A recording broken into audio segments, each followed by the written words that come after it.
à travers Ismaël Koli, Radio Sénégal. J'avais une question. Concrètement, pour le profane que je suis, quel est le rôle de la commission, concrètement, de la commission électorale? D'accord. Je ne vais pas vous dire que... Je vais me répéter. Hein. Bon, je ne vais pas vous dire ça, mais c'est juste pour que ce soit beaucoup plus clair. Hein. D'abord, nous sommes à la base, nous avons été... C'est comme si nous étions un groupe d'experts totalement indépendants et détachables de la fédération.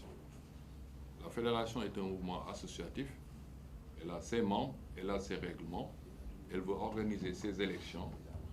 C'est la FIFA, donc sa fédération internationale, qui lui demande de prendre un organe indépendant, impartial, pour s'assurer de la transparence et de la démocratie dans le processus.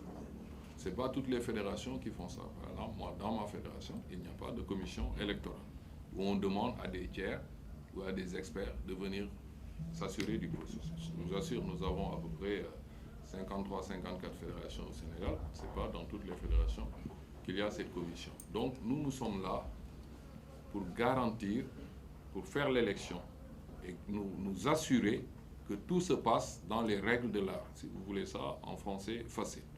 Que l'élection est fair, elle est loyale, elle a été impartiale, elle a été transparente pour qu'on ne dise pas que c'est au sein de la fédération que les gens se sont arrangés pour mettre tel candidat pour eux-mêmes. Parce que dans la vie, il y a un adage qui dit qu'on ne peut pas être juge et parti.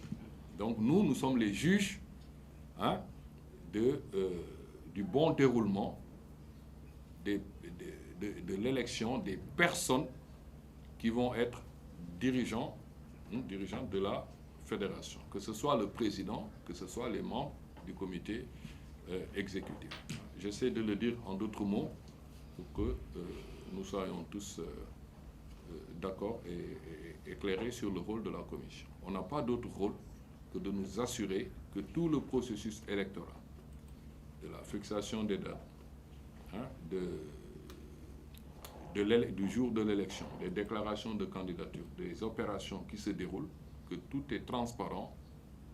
D'ailleurs, c'est pour ça qu'on vous invite, que vous-même, membres de la presse, vous êtes étrangers à la fédération, mais que dans l'opinion, les gens puissent dire que l'élection de la Fédération sénégalaise de football s'est déroulée dans les règles de l'art, puisque c'est vous qui êtes chargés, de par notre constitution au Sénégal, d'informer la population et l'opinion. Et qu'est-ce qui fait que les élections ne sont pas organisées en même temps dans chaque localité? Ce sont les statuts. D'abord, ce sont les... Quand vous dites en même temps, dans les localités, qu'est-ce que vous voulez dire exactement? Par exemple, tantôt vous citiez qu'à Ziguinchor, l'élection aura lieu à quelle date? Ouais. À Sédhiou, par exemple. Ben voilà, justement. Là, je comprends bien. C'est pour que nous puissions tout superviser en même temps. Parce que vous avez 14 régions, nous, on est 8 membres.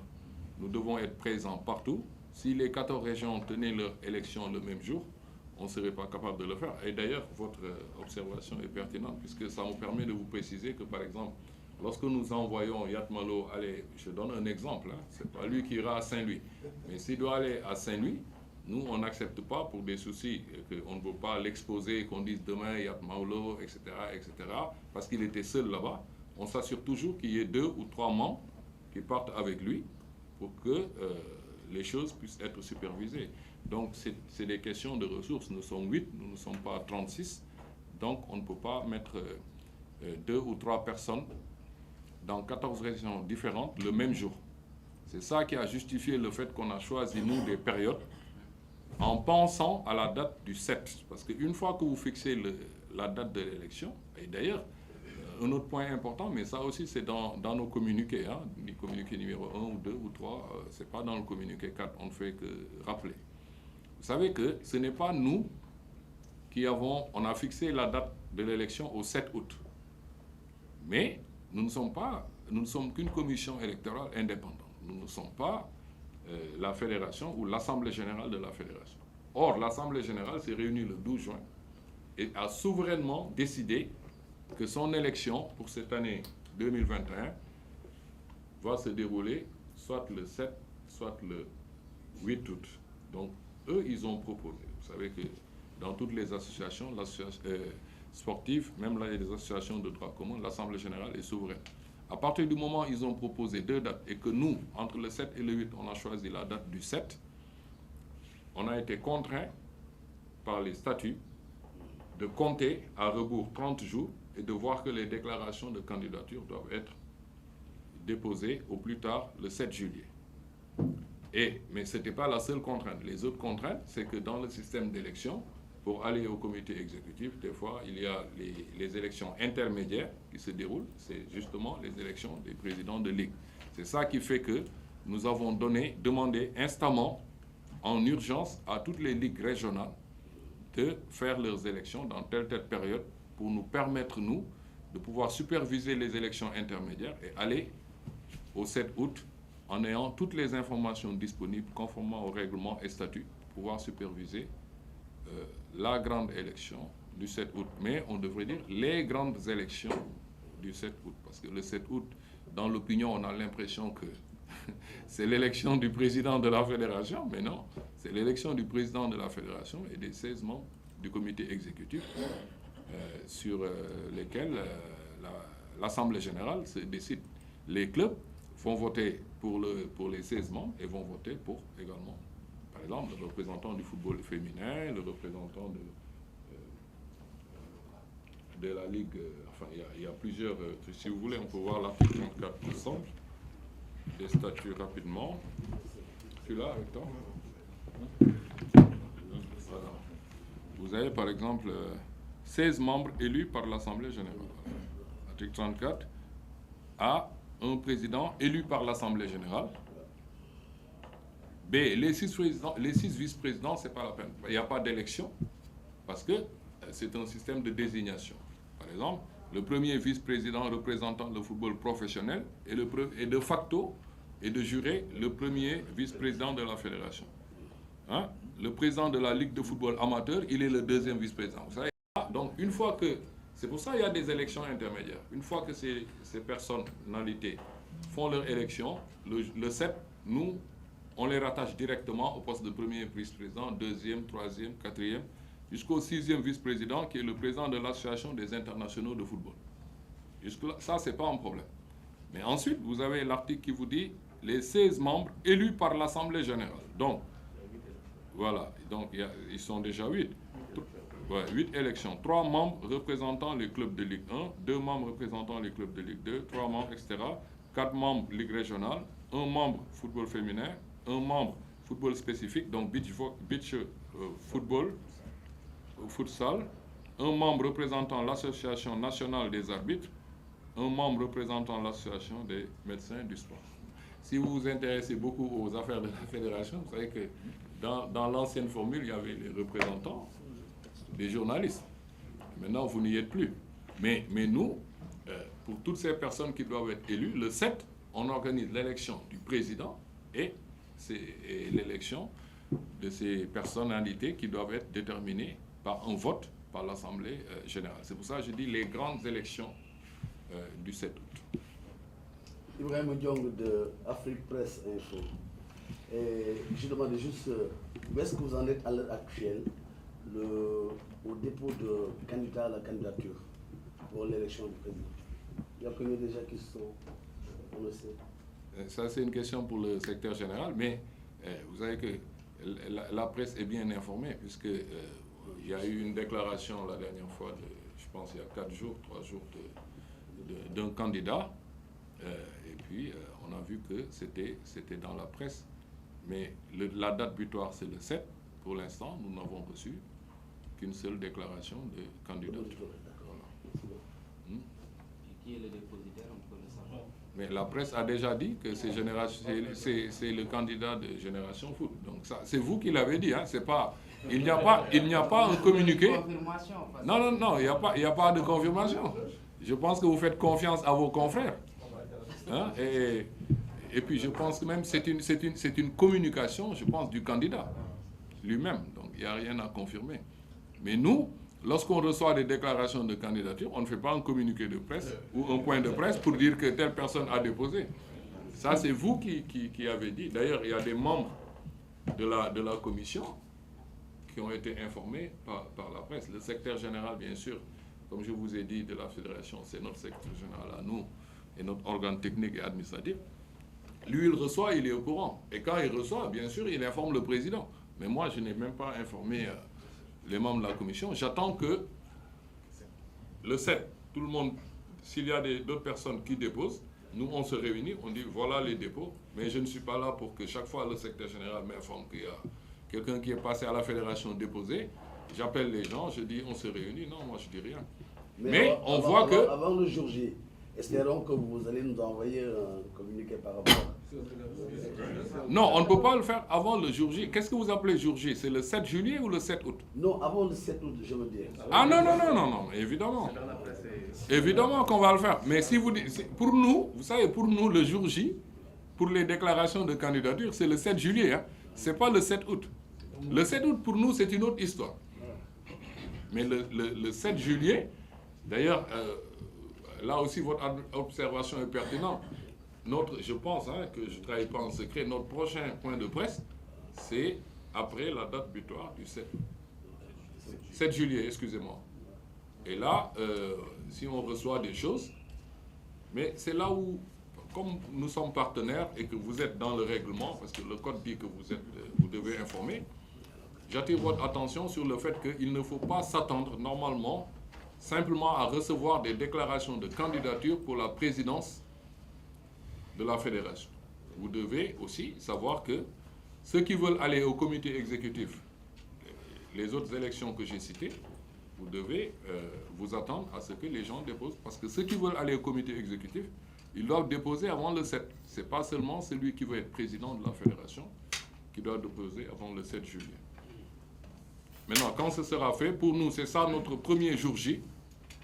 On fera un autre point de presse pour dire, voilà les candidatures, voilà nos décisions, les candidatures que nous décidons que c'est recevable et les candidatures que nous croyons irrecevables. Oui. Moi, c'est Abdoulaye Wanyanga de la DTV.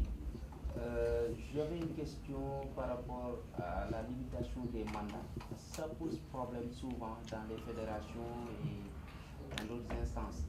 Est-ce qu'aujourd'hui, il y a des prérogatives qui donnent aujourd'hui à cette commission de pouvoir fixer les limitations de mandat? Qu'un président puisse faire 2 mandats et s'en aller. Bon, je vais vous répondre très simplement. D'abord, nous allons, ce que nous pensons des déclarations de candidature, nous allons le dire dans le délai réglementaire qui nous est donné après le 7. Si nous recevons les candidatures, je pense que nous avons 5 jours pour statuer. Dans les 5 jours, je vous ai dit tout à l'heure qu'on fera un point de presse après nous avoir déterminé sur les déclarations de candidature. Parce que toutes les candidatures doivent être conformes au règlement et au statut. Donc ce n'est pas maintenant qu'on va dire que tel candidat est recevable, tel candidat n'est pas recevable. Est-ce qu'il y a limitation des mandats? Il n'y a pas de limitation. Lorsque nous recevons les candidatures, nous allons nous prononcer. Et c'est l'objet de notre second point. L'autre point, c'est que nous sommes une commission électorale indépendante, impartiale. Nous ne sommes pas là pour, pendant le processus électoral, refaire les textes, les écrire, les réécrire, etc. Les règles du jeu ont déjà été fixées par la Fédération internationale, la Confédération, conformément au code électoral. Vous avez les statuts, vous avez tout le reste et le processus. Nous travaillons sur la base de ce qui existe. Nous interprétons, nous donnons nos positions. Au-dessus de nous, il y a une commission de recours. En amont, je l'ai déjà expliqué tout à l'heure. Donc, voilà la réponse à la question.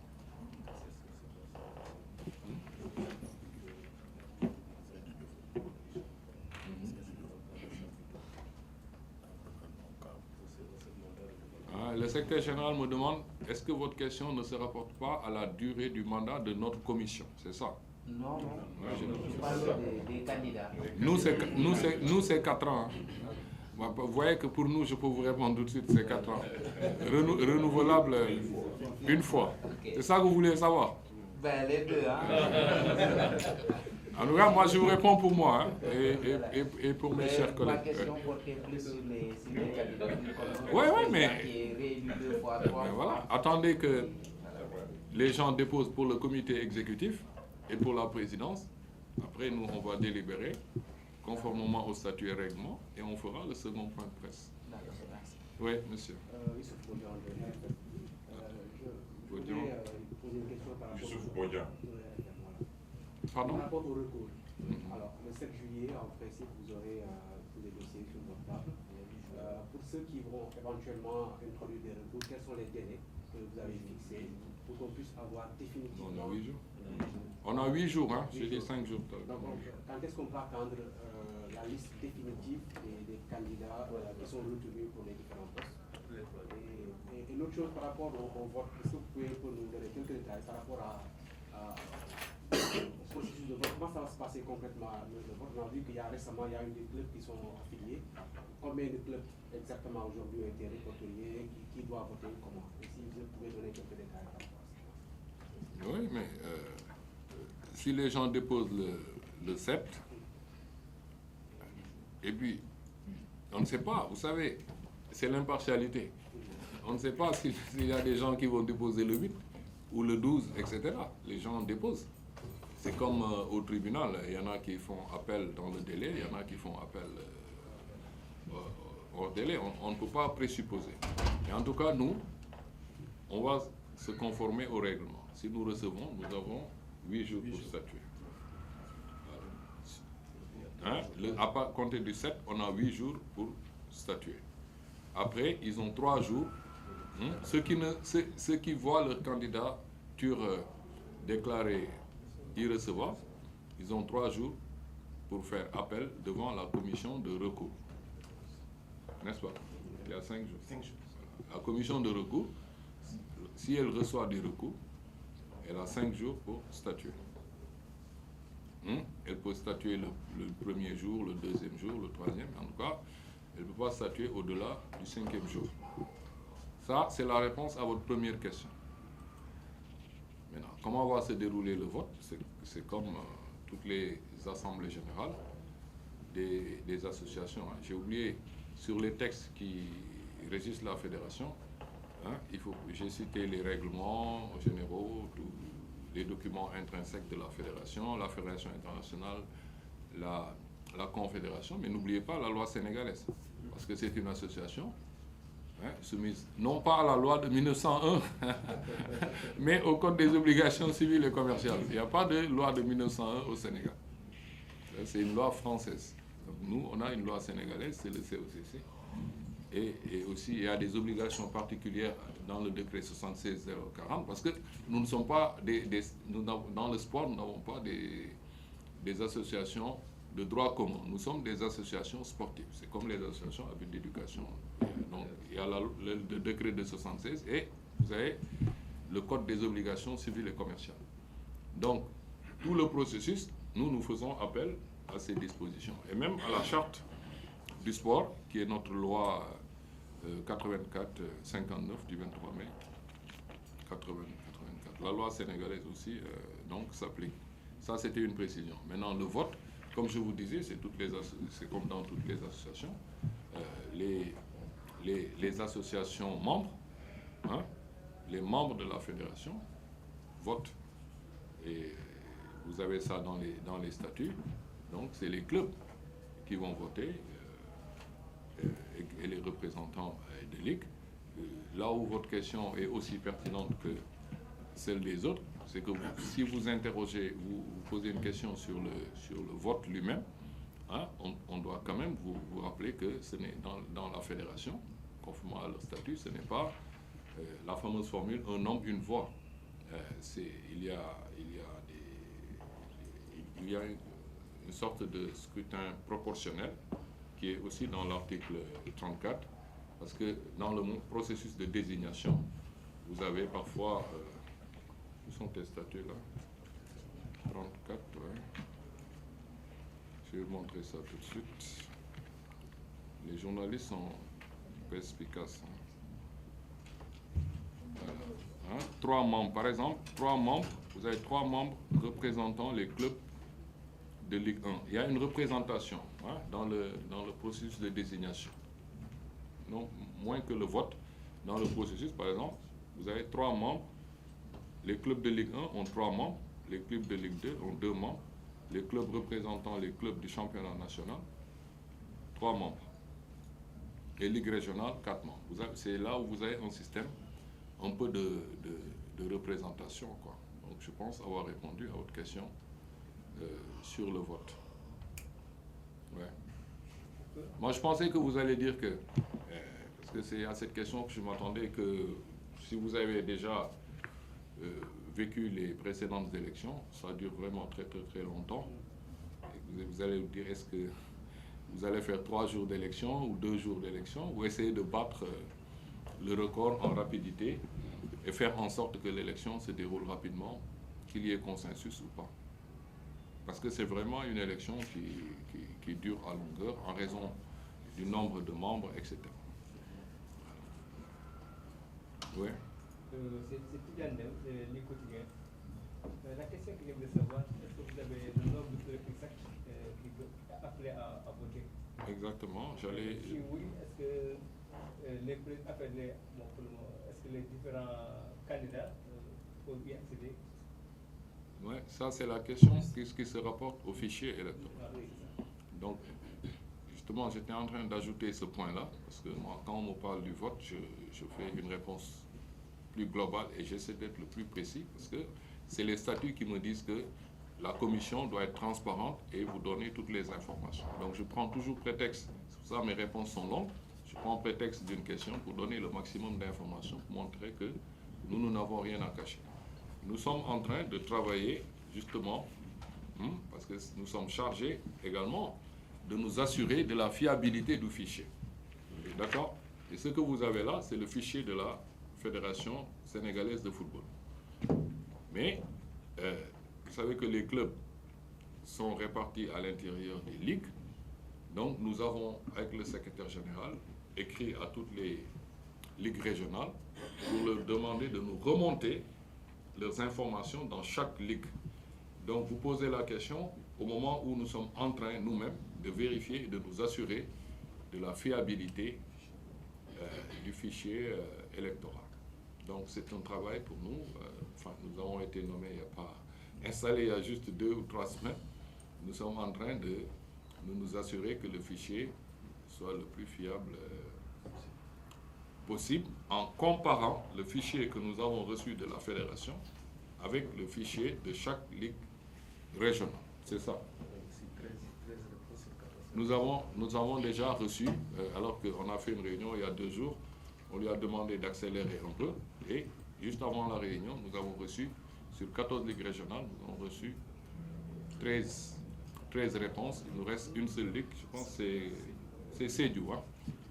Donc, je pense que si vous écrivez ça dans la presse, ils vont envoyer ça dans l'après-midi.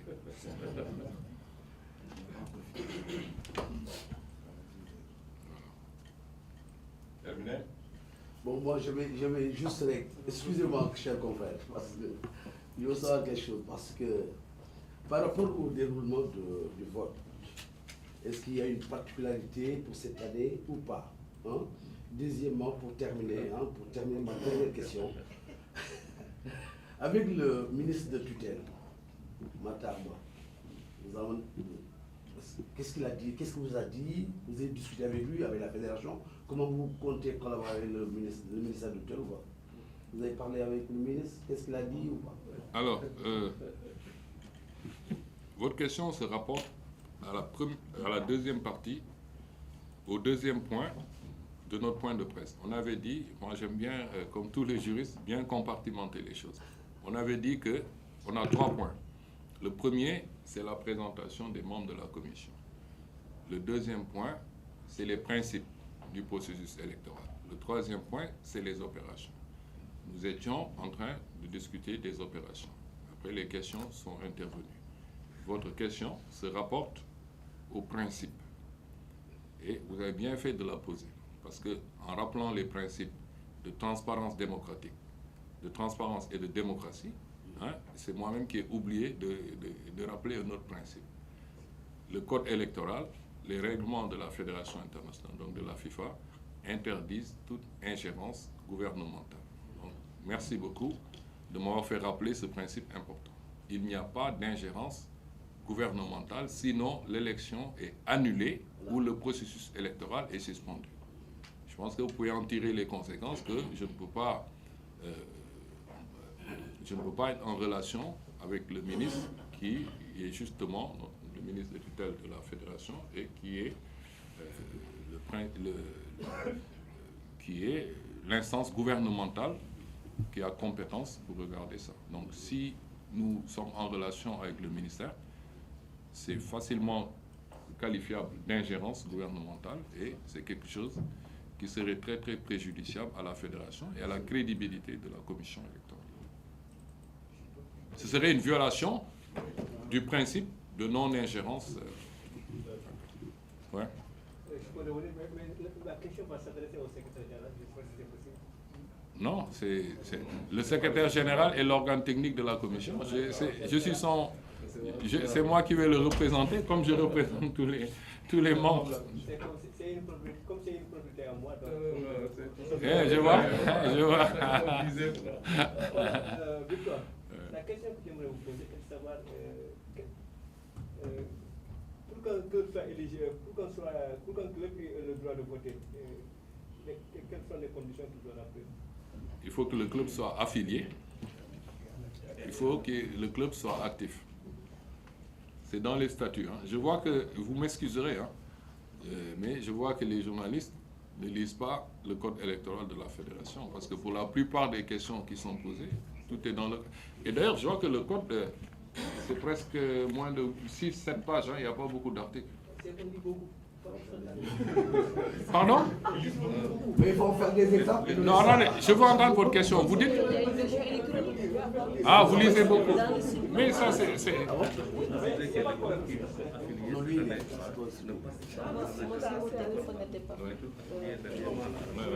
À l'Assemblée du 12. Mais une précision importante, hein. Je vous ai dit que les clubs qui votent, ce sont les clubs qui sont affiliés et qui sont actifs. Vous savez que le 12 août, il y a des clubs qui ont été affiliés. Hein, par la dernière Assemblée générale du 12 juin, excusez-moi, je dis toujours 12 août à cause de notre AG électif. Voilà, mais ces clubs-là ne participent pas à l'élection et ne votent pas. Ah, ils ne participent pas, ils ne votent pas aussi? Non. Et on ne peut pas avoir leur nom? Si. C'est dans le PV de la dernière Assemblée. Mais on peut vous les donner après. Hein. C'est bon? Là, ah, vous avez des questions? Ouais. Parlez plus fort, s'il vous plaît. Ablaye Sarr. Sarr, ouais. Concernant les élections pour les différentes ligues régionales, est-ce qu'il est prévu par la commission de déployer ses membres à superviser ces élections? Oui, absolument. Si oui, combien sont-ils? Oui, oui. Pardon? Si oui, voilà, combien seront-ils? Oui, oui. On a déjà fait, entre nous, un calendrier de supervision qui est très flexible. Hein? Donc, par exemple, Adam Gueye va superviser Kaolack, Fatick et Kaffrine. Hein? Bouna Madiaye va superviser Kaolack. Hein? Ouais, ils seront, ça je voulais le dire à la fin. Donc, c'est les personnes qui sont principalement désignées. Et puis voilà, nous, on va, en fonction des disciplines, des disponibilités, nous allons les renforcer. Maître Rousseau, le procureur Abbas vont superviser Saint-Louis, Louga, Matam, c'est ça? Voilà. Et puis Jean-Baptiste Kamaté, l'huissier de justice, maître Jean-Baptiste Kamaté et Jean-Louis, en principe, vont superviser Ziguinchor, Kolda et Sédhiou. Bref, je vous donne des exemples que nous avons déjà répartis l'État. Je pense que Tambacounda et Kolda, c'est Kédougou, c'est Yatmalo. Donc voilà un peu. Jean-Aloys Ndiaye. Il y a aussi Jean-Baptiste Kamat. C'est bon? Est-ce que ce sera possible d'accéder au fichier réactualisé pour qu'on puisse savoir qui vote? Ce sera publié. Ce sera publié. Mais lorsqu'on aura fini le travail, on a demandé, vous voyez que Sédhiou ne nous a pas encore transmis. Ensuite, il y aura un travail, on va compulser les données de la fédération, le fichier fédéral, avec les fichiers de ligue. On va regarder est-ce qu'il n'y a pas de désaffiliations entre-temps, des nouvelles affiliations. C'est les clubs qui sont affiliés et qui ne doivent pas voter, hein, les clubs qui sont actifs, les clubs qui ne sont pas actifs, etc. C'est un vrai travail. Hein. Vous ne pouvez pas faire une élection sans fichier fiable, sinon ce n'est pas démocratique et ce n'est pas transparent.